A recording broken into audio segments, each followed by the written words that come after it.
Hello guys, welcome to my channel UView. Today I'm gonna talk on top 10 hardest or impossible game for your iOS devices or Android devices.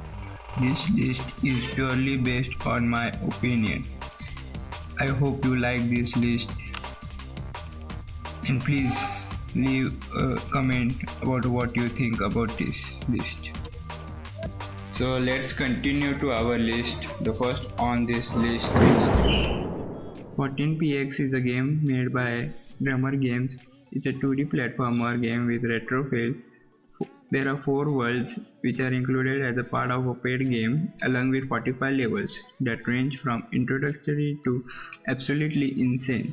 14px also has an online level editor that allows you to create levels in your desktop browser and play them on your device and share them with your friends. More on that later. You start each level as an ink blot who is trying to get from the platform starting point to the end of the platform where portal awaits to take you to the next level. Along the way, your objective is to collect orbs and free your inkblot friends without falling off the platform or being killed by a variety of hazards. Once you reach the portal, you teleport to the next level where you meet a whole new set of challenges. The next on this list is game is the Cannibal. You control a tiny pixel high running man who crazily sprints across the top of the building while the world apparently ends around him.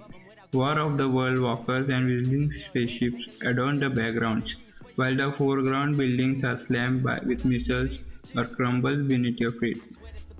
Extra snazzy particles like breaking glass or flying doors provide even more incredible window dressing. You couldn't ask for better introduction to this world. Once you are off running, you have to time your jumps to move between buildings and over obstacles that appear in your way.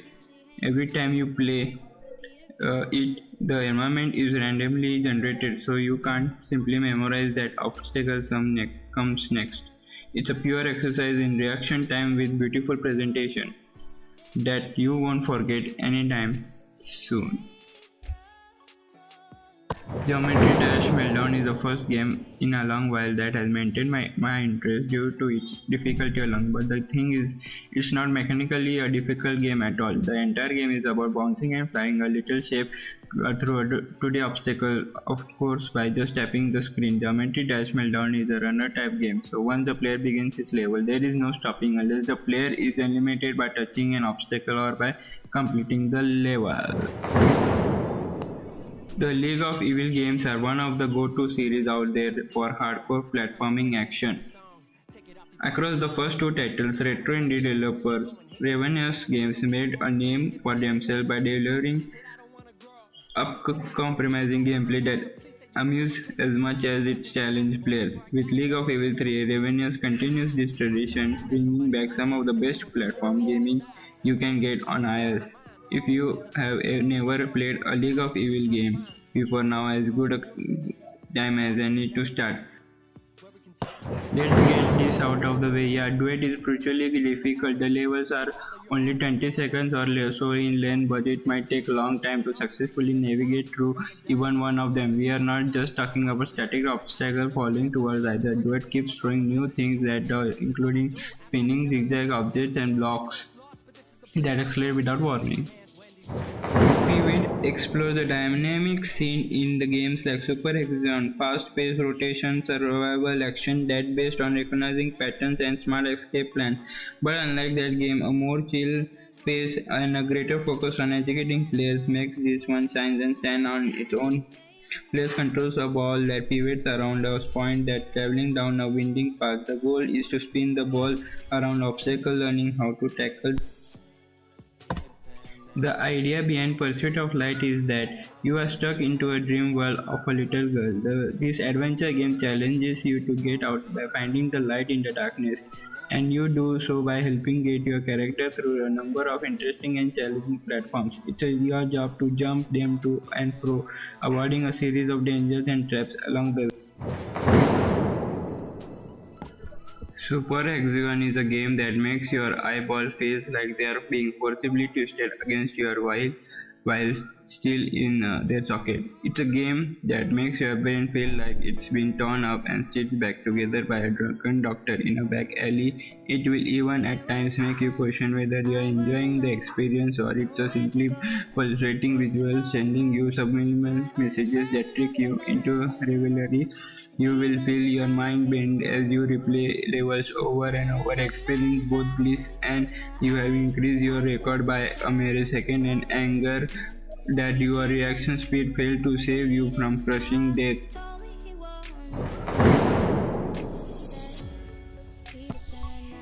Mercifully, Flappy Bird created Dong Nugent tool his simple, addictive, and fiendishly difficult Twitch game from Android and iOS marketplace after it exploded in popularity earlier this year. But he is back with new assault on your attention span. Swing Copters is unsurprisingly similar to Flappy Bird, a viciously difficult game featuring nostalgic pixelated graphics controlled simply by poking at screen.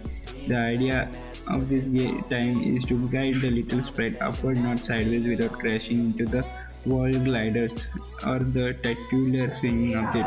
It is, if anything, more evil than its predecessor, more difficult, more inscrutable, more addictive. I could usually get at least few gets into Flappy Bird, but my record at Swing Copters now stands at whooping 2. Swing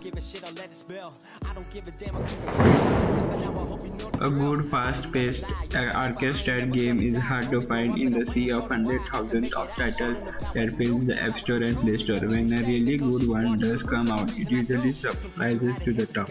Till to Live Redonkulous is one of those great games that offer you fast-paced gaming experience that will put your skill and reaction time to test. It's so hard, it's ridiculous.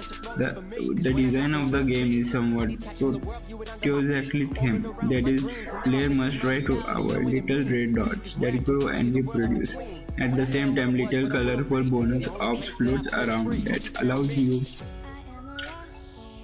to kill the red dots. Grab one of the colorful orbs and trigger it to destroy the advancing red dots. Player control a tiny arrow that swims around the screen. Tilt your screen to move the arrow, avoiding running into the red dot unless you have triggered a bonus that lets you kill them when you run into them.